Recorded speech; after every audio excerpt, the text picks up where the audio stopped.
27वां अध्याय शुरू कर रहे हैं।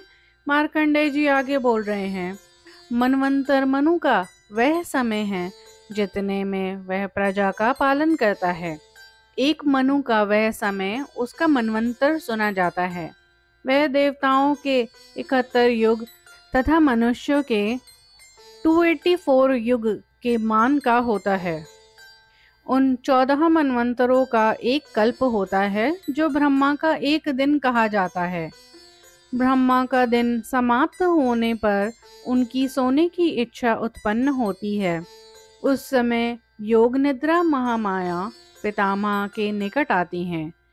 तब वह लोक के पितामह भगवान ब्रह्मा अमित तेजस्वी विष्णु के नाभि कमल में प्रवेश कर सुखपूर्वक सोते हैं। तब जनार्दन विष्णु ने स्वयं रुद्र रूपी होकर महाप्रलय काल में पहले जैसे वायु और अग्नि के सहयोग से जलाकर समस्त तीनों लोकों को नष्ट किया था, वैसे ही तीनों लोकों को नष्ट करते हैं। त्रैलोक्य के दाह के समय महलोक के निवासी प्रचंड ताप से दुखी तथा भयानक अग्नि से पीड़ित हो जनलोक को चले जाते हैं। तब काल एवं यमराज के समान अनेक रंगों तथा महान ध्वनि वाले बादलों द्वारा महावृष्टि उत्पन्न कर चंचलता रंगों तथा ध्रुव स्थान पर पहुँचने वाली जल राशि से तीनों लोकों को पूर्ण कर वह जनार्दन उन्हें अपने पेट में रख लेते हैं और वह परमेश्वर नाग के पलंग पर सोते हैं। ब्रह्मा को अपने नाभि कमल में शयन कराए हुए इन तीनों लोकों को जलाकर और अपने जठर में स्थापित कर नारायण रूपधारी ब्रह्मा, जगत प्रभु विष्णु, लक्ष्मी के साथ तीनों लोकों को ग्रसित करते हुए शेषनाग की शैया पर शयन करते हैं। जब समस्त तीनों लोक कालाग्नि से जल जाते हैं, तब अनंत पृथ्वी को छोड़कर विष्णु के समीप आ जाते हैं। उनके द्वारा छोड़ी गई यह पृथ्वी क्षण भर में नीचे जाकर कश्यप भगवान के पीठ पर गिरकर नष्ट प्राय हो जाती है। कूर्म भी ब्रह्मांड को अपने पैरों से आक्रांत करते हुए बड़े यत्न से जल में चलती हुई इस पृथ्वी को धारण करते हैं। ब्रह्मांड के टुकड़े से टकराकर यह पृथ्वी चूर्ण हो जाएगी, इसलिए कूर्म रूपधारी जनार्दन विष्णु तब अपने बहुत से उठे हुए डूहों से युक्त विशाल कूर्म पीठ पर जल राशि पर चलती हुई पृथ्वी को धारण करते हुए विचरण करते हैं। तब महाबलशाली शेष नामक अनंत भी वहां क्षीर सागर में गए, जहां तीनों लोकों को निकलकर वृद्धिगत हो स्वयं लक्ष्मी के साथ परमेश्वर जनार्दन विष्णु सो रहे थे। वहां जाकर उन्होंने अपने पूर्वी फणों को अर्ध पद्म के आकार में फैलाया, फिर उन्हें विष्णु को उन फनों के बीच धारण कर ढक लिया। उस महाबलशाली अनंत ने अपने दक्षिणी फन को सिर की ओर का उपधान बनाया, तो उत्तरी फण को दोनों पैरों की ओर उपधान बनाया। तब उस शेष ने अपने पश्चिमी फण को ताड़ का पंखा बनाकर सोते हुए शेष रूपधारी जनार्दन विष्णु पर हवा करते रहे।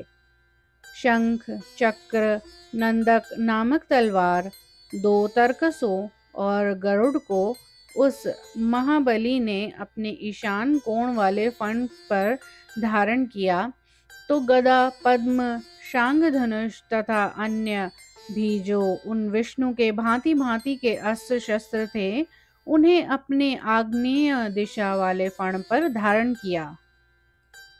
इस प्रकार अपने शरीर को विष्णु के लिए शैया का रूप देकर जल में डूबी हुई पृथ्वी को अपने शरीर के निचले भाग से पकड़कर तीनों लोकों ब्रह्मा तथा लक्ष्मी एवं सेवकों के सहित जनार्दन को, जो जगत के बीज रूप में जगत के कारण के भी कारण हैं, धारण किया। उन नित्य आनंदमय ज्ञानमय ब्राह्मण भक्त, परमेश्वर, संसार के कारण को भी करने वाले, जगत के कारण के भी कारण, भूत, भविष्य, वर्तमान, तीनों कालों में विराजमान, जो उच्च और नीच दोनों ही गतियों के संचालक भगवान विष्णु को, जो स्वयं ही उनके ही एक रूप हैं, अनंत देव ने सिर पर धारण किया। इस प्रकार ब्रह्मा के दिन के समान मान वाली रात्रि और संध्या को समाहित कर अविनाशी नारायण शयन करते रहते हैं। इस प्रकार का प्रलय ब्रह्मा के प्रतिदिन होता है, इसीलिए इसे पुराविद, प्राचीन ज्ञान के जानने वाले दैनंदिक प्रलय नाम देते हैं। उपर्युक्त रात्रि के बीत जाने पर लोक पितामह ब्रह्मा पुनः सृष्टि के लिए नींद से उठ गए। उस समय जल से पूर्ण तीनों लोकों को तथा सोए हुए पुरुषोत्तम विष्णु को देखकर उन्होंने विष्णु के अंगों में स्थित जगन्मयी महामाया विष्णु माया योग निद्रा की स्तुति करी। ब्रह्मा जी बोल रहे हैं, मैं चित्त शक्ति स्वरूपा, विकारों से शून्य, परब्रह्म स्वरूप वाली, सनातन रहने वाली महामाया योग निद्रा को प्रणाम करता हूँ। हे देवी, आप योगियों की विद्या हैं, आप ही गति, मति एवं स्तुति हैं। आप ही सृष्टि, स्थिति, स्वाहा, स्वधा और इस लोक में गीत भी हैं। आप सामवेद गान, नीति, लज्जा, लक्ष्मी, सरस्वती योग निद्रा हैं। आप ही महामाया मोह निद्रा हैं। ईश्वरी भी आप ही हैं। आप कांति तथा सबकी शक्ति है। आप कांति तथा सबकी शक्ति हैं। सभी शक्ति आप ही हैं। आप विष्णु शक्ति, शरीर धारणी वैष्णवी हैं। शिव शक्ति रूप शिवा भी आप ही हैं। आप समस्त लोगों को धारण करने वाली हैं और शरीरधारियों में व्याप्त अविद्या भी आप ही हैं। हे देवी, आप ब्रह्मांड को धारण करने वाली आधार शक्ति हैं।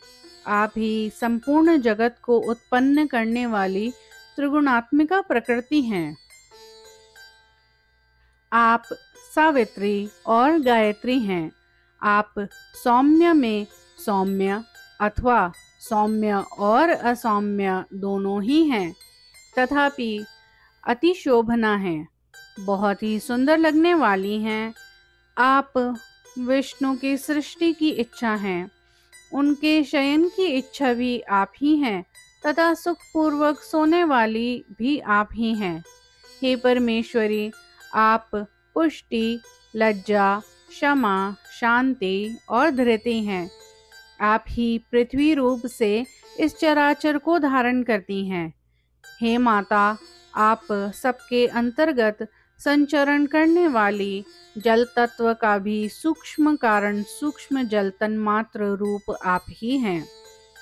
आप ही स्तुति योग्य, स्तुति करने वाली तथा स्तुति शक्ति भी आप ही हैं। हे परमेश्वरी, मैं आपकी क्या स्तुति करूंगा। हे जगन माता, आपको नमस्कार है। आप प्रसन्न होइए तथा इन सोए हुए जनार्दन को प्रबुद्ध कीजिए, जगाइए। इस प्रकार लोककर्ता ब्रह्मा द्वारा स्तुति किए जाने पर महामाया भगवान विष्णु के नेत्र, बाहु एवं हृदय से बाहर निकल आई तथा उनको दर्शन देने के लिए रजोगुण युक्त रूप धारण कर अवस्थित हुई। निद्रा द्वारा छोड़े जाने पर जनार्दन विष्णु शीघ्र ही उस नागशैया से उठ खड़े हुए और सृष्टि हेतु विचार किए। तब वे शीघ्र ही वाराह रूप द्वारा जल में डूबी हुई पृथ्वी का उद्धार किए और उस डूबी हुई पृथ्वी को जल से ऊपर स्थापित किए। उस विशाल जल राशि पर एक बड़ी नौका के समान स्थिति है पृथ्वी अपने शरीर के विस्तार के कारण आज भी नहीं डूबती। विष्णु पृथ्वी तल पर गए और अपनी माया से उस जलराशि का संहार समापन कर प्राणियों के पालन में प्रवृत्त हो गए। अनंत भी पहले के भांति ही पृथ्वी के निचले भाग में जाकर कूर्म पर स्थित हो पृथ्वी को धारण किए। तब सभी लोकों के पितामह ब्रह्मा ने सभी प्रजापतियों को उत्पन्न करके संसार को उत्पन्न किया। ब्रह्मा स्वयं जो सृष्टि करते हैं या दक्षादि अन्य प्रजापति जो सृष्टि करते हैं, सब उन्हीं की इच्छा से होता है। इस हेतु जो परब्रह्म रूपी परमात्मा है वही निरंतर अनुग्रह करता है। इसी भांति प्रकृति तथा पंचमहाभूत भी अनुग्रह करते हैं। ईश्वर इच्छा पर आधारित होने तथा पुरुष से उत्पन्न 8 महदादि पदार्थों का एक संचय होने से पुरुष तथा महदादि भी अनुग्रह करते हैं। पुरुषों पर आधारित होने के कारण महाभूतों की उत्पत्ति होती है। वैसे ही महात्मा काल तथा प्रधान पर आधारित होने से महदादि का जो कुछ होता है सो होता है। स्थावर या जंगम, स्थिर या अद्भुत जो भी कुछ होता है वह सब उसी के अधिष्ठान से होता है। यह सब मैंने आप लोगों को वैसे ही कहा जैसे प्राचीन काल में सृष्टि और संहार का रूप भगवान विष्णु ने भगवान शिव को दिखाया था।